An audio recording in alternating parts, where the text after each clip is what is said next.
This news program is proudly brought to you by Smart Start Breakfast Biscuits and Now Biscuits.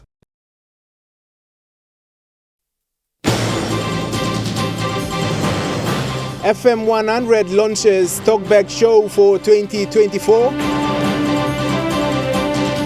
New U.S. ambassador to Papua New Guinea arrived. And PIH to conduct free cancer consultation.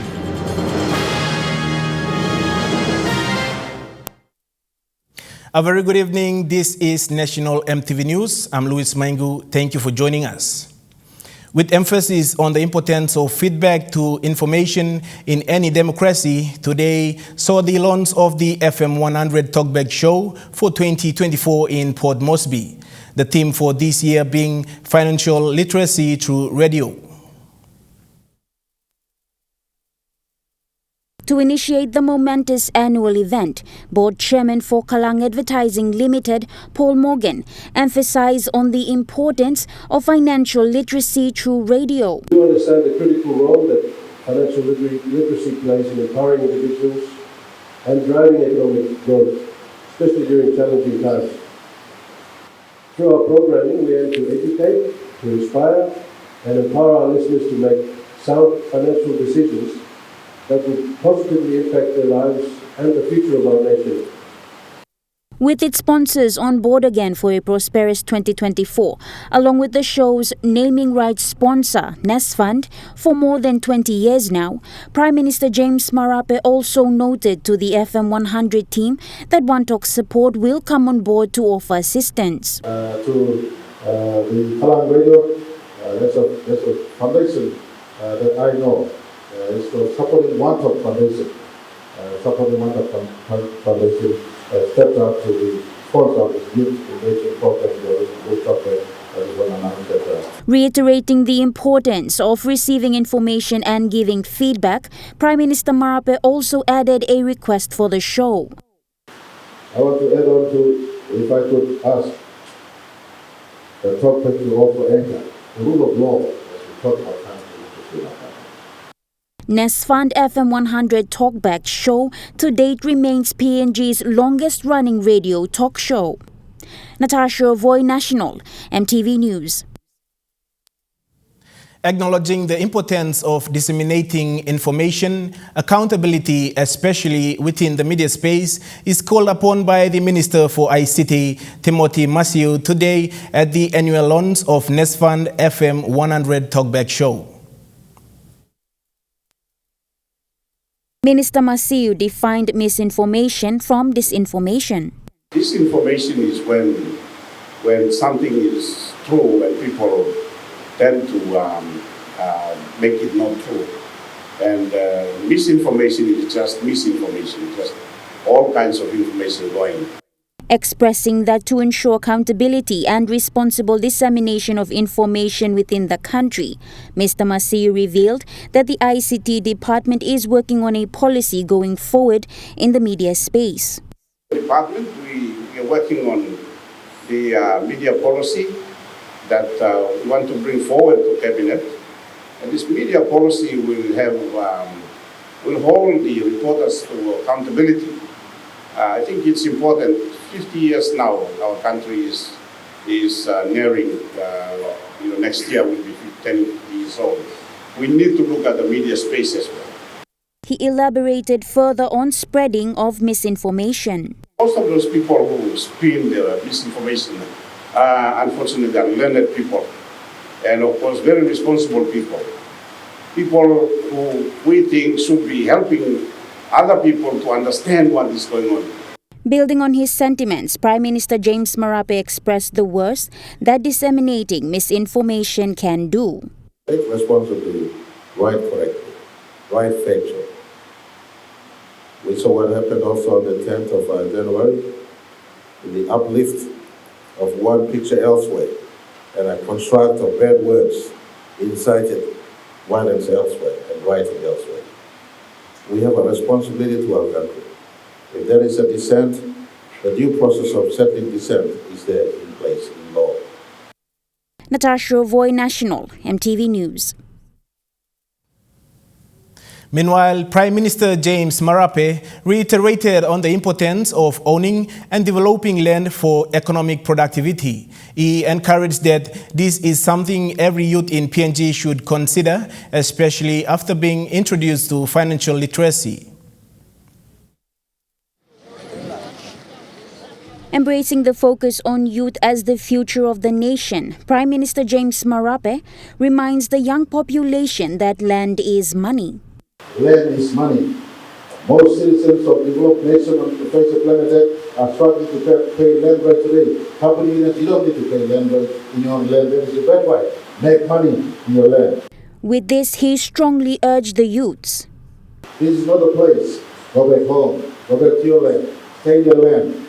Our contact to you through the radio waves will come to you. Find these stations as a station of choice.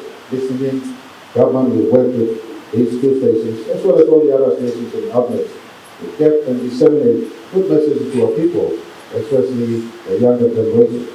Elaborating that initiatives are in place by the government and will be introduced on assisting the youths in PNG, this is the Prime Minister's advice to the young people, especially those that had dropped out of school. To our youths out there who are tuning in, don't lose hope for yourself. If you attain some level of education, grade 8, grade 10, grade 12, whatever it is, the basic knowledge about reading and writing is there with you. Life is not only about getting a paid job, sitting behind a desk or in an office someplace. The message is you can be economically productive yourself. He said this today during the launch of the Nest Fund FM 100 TalkBack show. Natasha Voy, National, MTV News. Ambassador-designate Anne-Marie Yestishok arrived in Port Mosby today to begin a service as U.S. Ambassador to Papua New Guinea, Solomon Islands and Republic of Vanuatu. Ambassador Yastishok was nominated by President Joe Biden on July 11, 2022 and confirmed by U.S. Senate on November 29, 2023. On January 10 this year, she was sworn into office. My first steps will be to listen and to learn, listen to the challenges, learn about people's hopes and dreams, and work to deliver on promises of mutual prosperity made jointly by our governments, leaders at the U.S. Pacific Islands Summit at the White House. It's all about people, about partnership, and about prosperity. Really, it's about building deeper relationships to find our ways we can work together to solve local and global challenges. She stated that her goal is to deepen the impact, broaden the engagement, and build on activities. Ambassador Yastishok elaborates that the ties with Papua New Guinea dates back before World War II. We are building on this shared history as we strengthen our ties in the region. Our partnership with Papua New Guinea is robust, built on our shared history and shared democratic values. I'm excited that we continue to expand our embassy in the Solomon Islands and identify ways to engage with the people. I'm also thrilled that Peace Corps volunteers will be back in Vanuatu this year, and our plan to open a new embassy there continues. The appointment is an affirmation of strong bilateral relationship with the three countries. James Guken, National, MTV News. 2 days from now, World Cancer Day will be celebrated globally to raise awareness about cancer and how everyone should play a part in battling the disease. Recognizing the prevalence in the country, Pacific International Hospital CEO Sandeep Shaligram has announced today that PIH will be conducting free cancer consultation services on Sunday, the 4th of February. The CEO highlighted that discussing openly about cancer will reduce the risk of cancer. Mr. Shaligram says cancer prevalence in the country is alarming due to lack of cancer facilities. Hence, PIH introduced its initiative to provide cancer services in August last year, bringing in the latest technology and equipments. Pacific International Hospital has been a strong advocate in the fight against cancer, and to commemorate World Cancer Day, the hospital management has agreed to provide cancer consultation commencing Sunday, the 4th of February. We are offering for the World Cancer Day, celebrating World Cancer Day or marking the occasion of World Cancer Day, we are offering free consultations to all patients across the country. They can book themselves for a free consultation with the oncologist. He said there will also be a 50% discount on the cancer screening package that PIH offers. PIH Cancer Services comprises of assessment and evaluation of patients, advanced diagnostic services such as radio-guided biopsies, procurement of latest drug chemotherapy, and chemotherapy as per international standards. Gladys Killer, National Emtv News. National Emtv News continues after the break. Stay with us.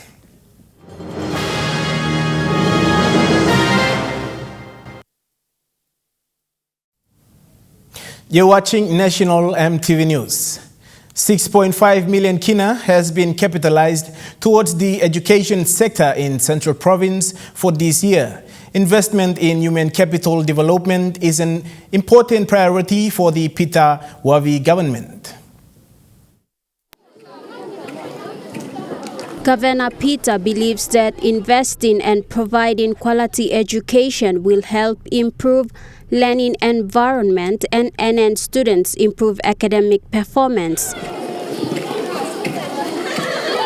She also revealed that the provincial government has increased its student tuition fee subsidies by 500,000 kina to 4 million kina for this year. As part of CPG's priority, they are also aiming to build government-approved colleges and universities. Peter further highlighted focus areas in the education sector for Central Province. In addition, we expect to do the groundbreaking ceremony soon for the 80-bed double-story girls' dormitory at Kwikila Secondary School, either this week or next. Under this year's budget, 500,000 kina has also been allocated to the Inspection Division for Central Province to purchase vehicles to increase inspection visits to schools in the province. The 500,000 kina is an additional funding to the 1 million kina CPG allocated for the inspection section in last year's budget. Gladys Killer, National Emtv News. The Secretary of the Ministry of Education, Dr. Uke Kombra, said transformation is a principle that must be felt in education systems of Papua New Guinea. He made this statement at the MOE dedication service today in Port Mosby. With the motto, transform teaching and learning to achieve quality education through effective service delivery, Secretary Kombra told the workers of MOE that as public servants, they must have trust individually and collectively to deliver transformation to the education systems. If we maintain the same laws, if we maintain the same policies, if we maintain the same practices, we will not change. Our country will not change. Our future will not change. Therefore, transformation is critical. It's incumbent. It's required of all of us for us to transform. Building on that, the Minister for Education, Jimmy Uguro, said transforming the mindsets of students through the education systems must be a fundamental task. We are transforming this country into an education system to ensure that you are respected out of the street after your job, and you will enjoy a type of population that we produce. The acting chairman of Teachers Service Commission, Samson Wangiomi, stressed that it is through quality education that will change the mindset of the students in the classrooms. So it's up to us in the education system now to transform that mind so that they can have a qualification and be transformed into valuing the society, valuing themselves, valuing their lives. That's what we have to do. Wangiomi highlighted that a transformed mindset is achievable through quality education. Malinta Yopolo, National Emtv News.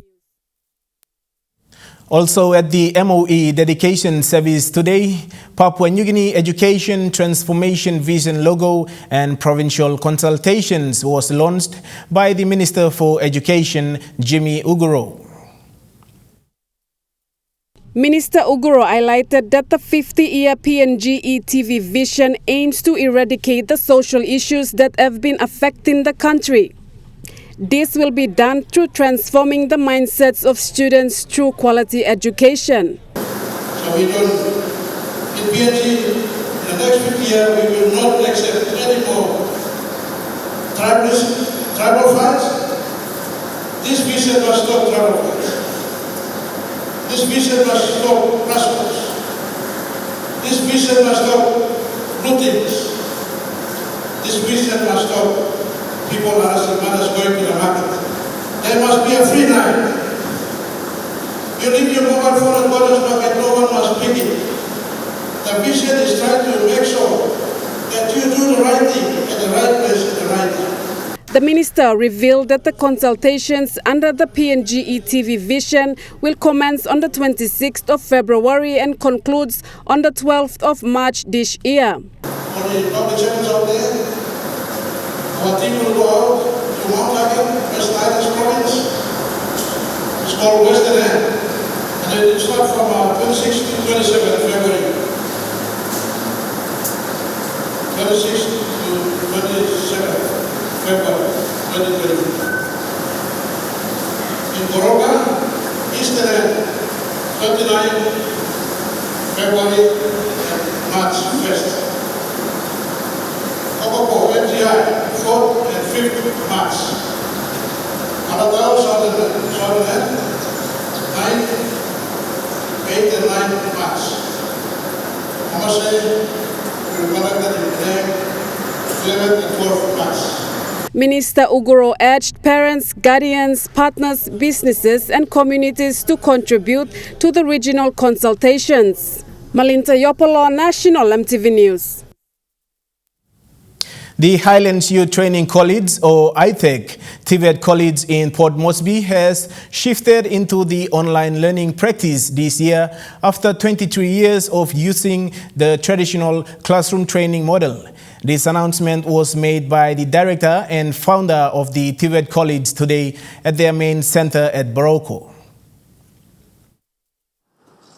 The director and founder of the Highlands Youth Training College, or ITEC TVET College, Michael Goro, highlighted that in an era marked by rapid technological advancement and changing educational landscapes, ITEC TVET College stands at the forefront of the innovation, demonstrating an unwavering commitment to providing education through online skills training. Mr. Goro said this move comes as a response to the evolving needs of PNG students and the growing demand for flexible learning options. We can do it that traditional type of training, like teacher to students in the classroom. Why don't we go into online and we do it? So we did a research for almost a year about the online training. So now we are going into practically putting it in 2024. Director Guru said the college has now seen the need to go online and reach the remote population, busy working class, people with disabilities and school dropouts. We have over 4,000 students have enrolled already, and the acceptance letter has been given out. And not only the students, but we see that almost more than 50% are the working people that have shown an interest. Mainly people working in the mining and all this, they have shown a big interest that they wanted to do an online. One of the key benefits of ITEC TVET College's online training initiative is the flexibility and affordability for students, with the ability to access course materials at any time and anywhere. Director Michael Guru emphasized that for 2024, each student, after paying their upfront payment, will be issued a laptop each to complement their online training. The Coffee Industry Corporation Limited has signed an agreement with Enveritas and JDE Pitt. This is to implement a scheme that will enable Enveritas to verify that the coffee industry in Papua New Guinea does not export coffee grown on land deforested after 2020, as required by the new European Union deforestation regulation. The European Union deforestation regulation will impact this year's harvest as to ensure European citizens aren't contributing to deforestation and biodiversity loss through the products they buy and consume. Resulting in the e-signing agreement, CIC will take into action to remove the limited amount of coffee violating the regulation before March. This was confirmed by the CIC CEO, Charles Dembui, who also went on to elaborate on the agreement that was signed with Enveritas. Industry Corporation is working with the Enveritas to digitizing our coffee plots in Papua New Guinea. That's in line with the EU Deforestation Act. The EU Deforestation Act will come into force in December of this year, meaning that Dembui went on to state that in order to continue supplying that market, PNG will need to comply with the EU Deforestation Act passed by the EU Parliament that will come into effect at the end of this year. In order to be under regulation, CIC has engaged with Enveritas to assist with mapping out all the coffee grown in PNG to ensure that we've not grown the coffee on deforested land. The CEO of Enveritas, John Browning, further emphasized. So we are delighted to be able to come up with this collaboration, which enables smallholder coffee growers to continue to export to the European market, while also protecting the environment for future generations. With Enveritas' territorial approach, PNG will be the first coffee-producing nation in the world to have its entire coffee lands assessed as being deforestation-free. Claire Mauta, National Emtv News. Now we take a look at the Nesfund market report. The kina closed lower at $0.2670 in the interbank market. At Bank South Pacific, your kina was buying $0.2595 $0.3921 Australian dollars, 0.2311 euro, and 37.65 Japanese yen. Looking at commodity prices at New York close, gold is trading lower, coffee closed higher, cocoa closed higher, copra closed higher, palm oil closed higher, crude oil is trading lower, and copper closed lower. On the stock market, the Dow Jones closed higher, the ASX 200 is trading higher, and the All Ordinaries is trading higher. National Emtv News continues after the break. Stay with us.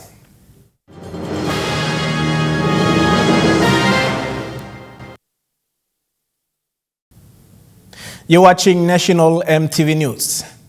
Minister for Higher Education, Research, Science and Technology and Sports, Don Polye, addressed the media today on his trip to China to attend the 2024 World Digital Education Conference. Polye attended the event upon China's education minister's invitation.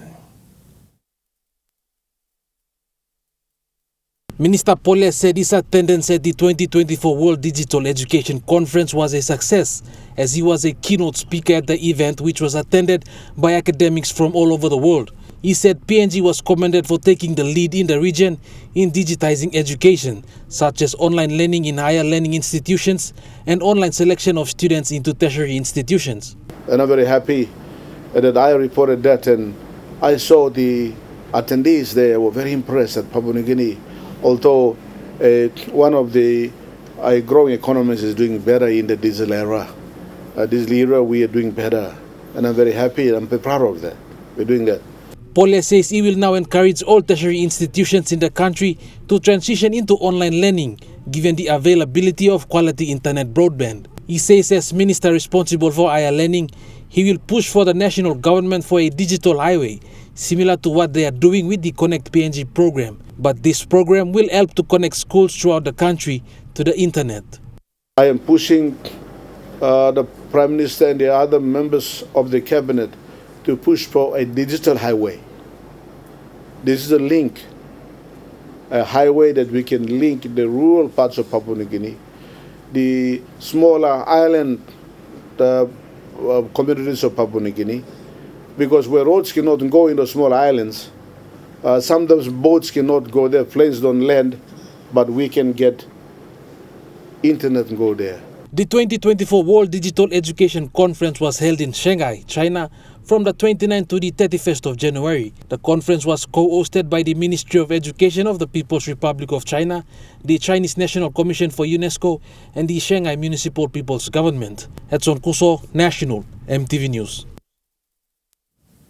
While commenting on the positive step taken by higher learning institutions to digitize their learning platforms, Polia says although the introduction and use of artificial intelligence or AI has opened doors to improved learning, it also brings risk to academia.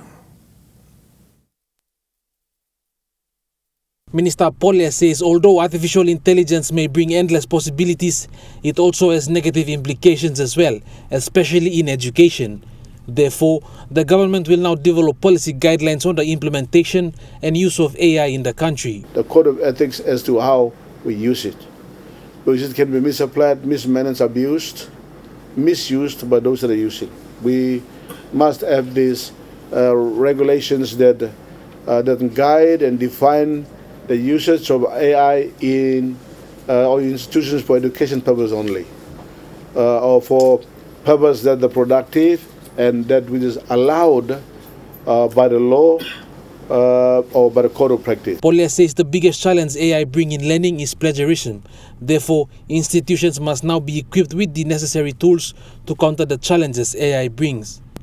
In support of Minister Polia, DS Acting Secretary Father Jan Zubas said the department will now look to address this. So the instruction given, and we'll hold a workshop, all research institutions, higher education institutions, what kind of policy we can develop, they can manage and implement. This is already underway.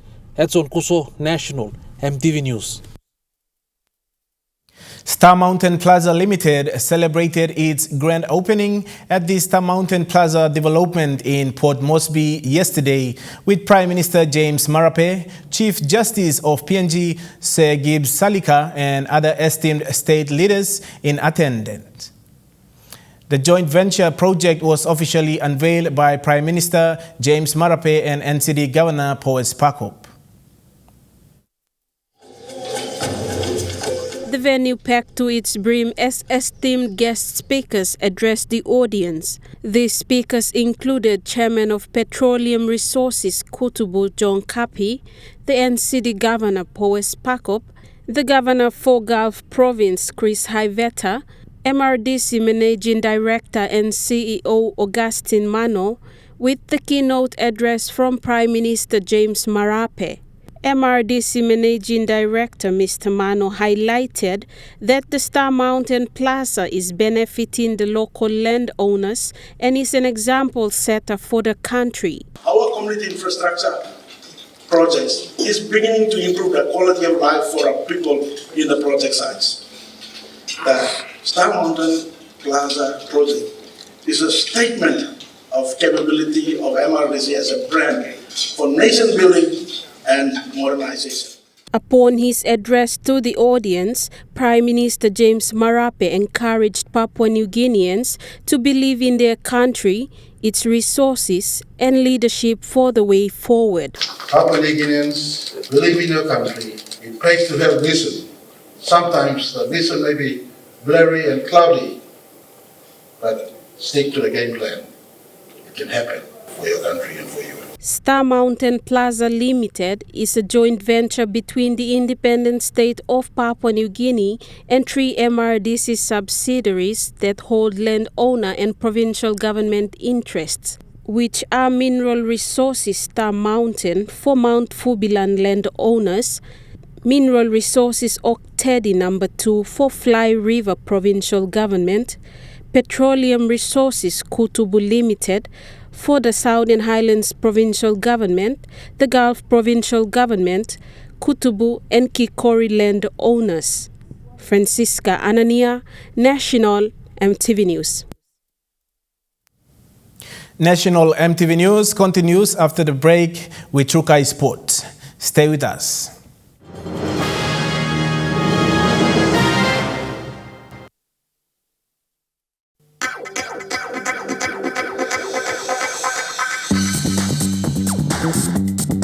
Trukai Sports.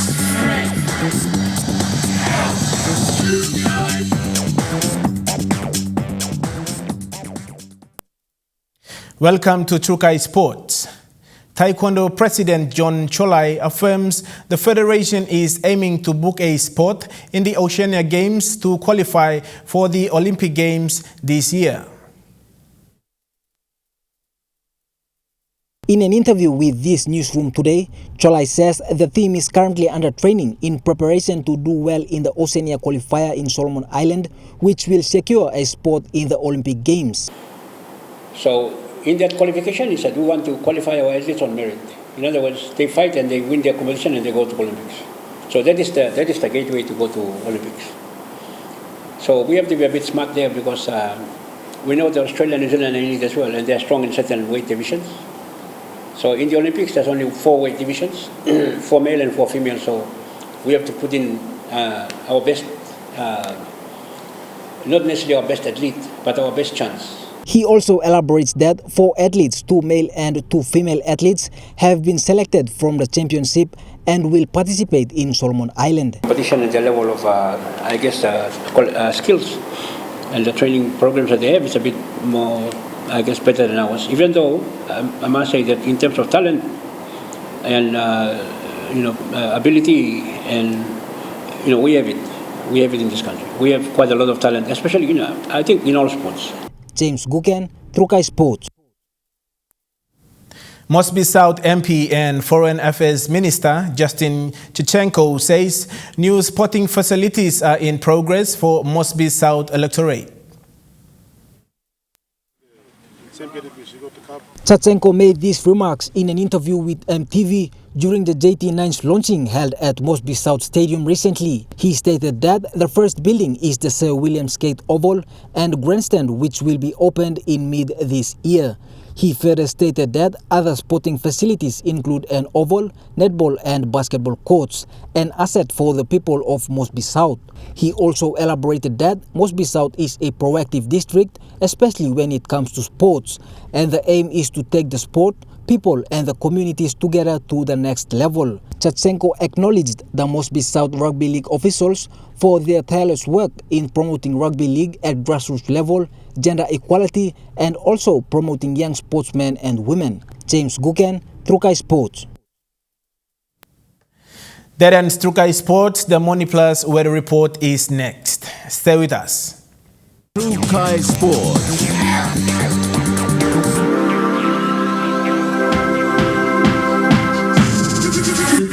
Trukai Sports.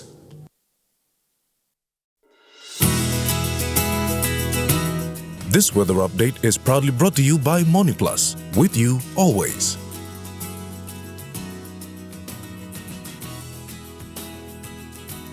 The weather forecast for the next 24 hours.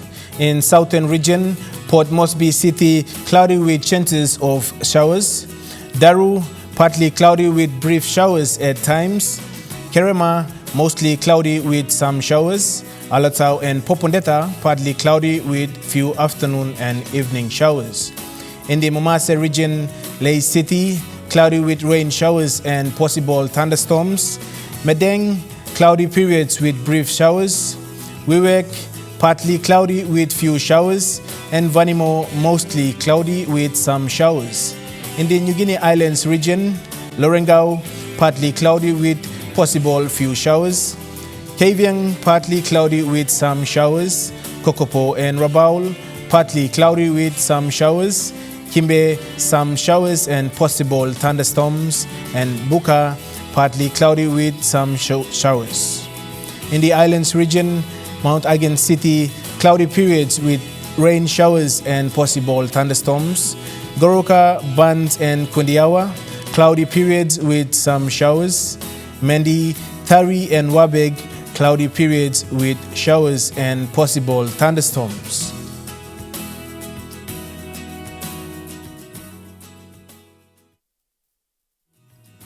The weather update was proudly brought to you by MoneyPlus, with you always. And that wraps up the news, sports, and weather for Friday, the 2nd of February 2024. From all of us here, pleasant viewing. Bye for now.